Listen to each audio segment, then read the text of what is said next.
जी फरहान भाई, क्या बता रहे थे वो? कौन था वो शायर? लखनऊ का एक नवाब था। अच्छा।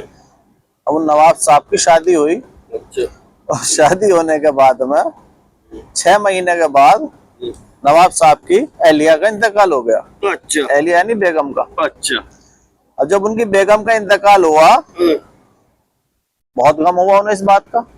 ये बात तो पक्की। अब उन्हें जब गम हुआ होने के बाद में उन्होंने अपनी बीवी का जो शादी पे गरारा चढ़ाया था उसको उस खुट्टी के अंदर टांग दिया। अच्छा।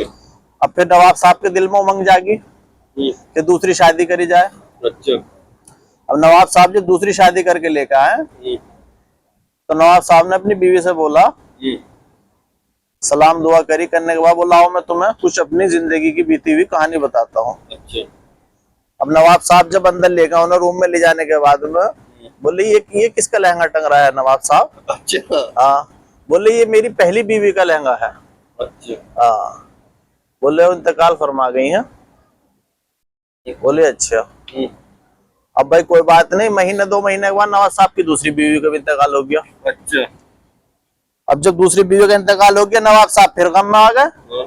अब जब गम में आ गए, आने के बाद में नवाब साहब ने उसकी बराबर में खुट्टी कील गाड़ के और लगा दे। और लगा दी। अच्छा। लगाने के बाद में दूसरी बीवी का भी लहंगा वहीं पे टांग दिया। अच्छा।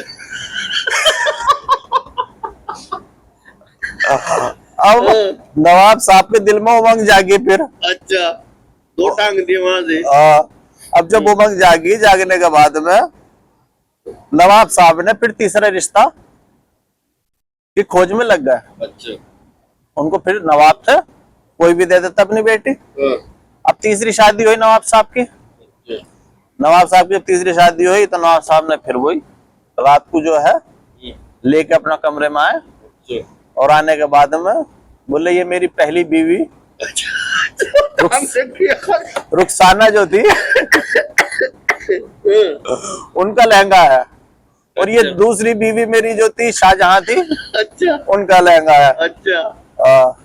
तो नवाब साहब की बीवी बोली अब बोले, तीसरी खुट्टी जो है ना नवाब साहब, बोले यहाँ पे मेरा लहंगा नहीं टंगने का। अच्छा। बोले फिर? बोले तुम्हारी टोपी टांग के जाऊंगी मैं यहाँ पे। नवाब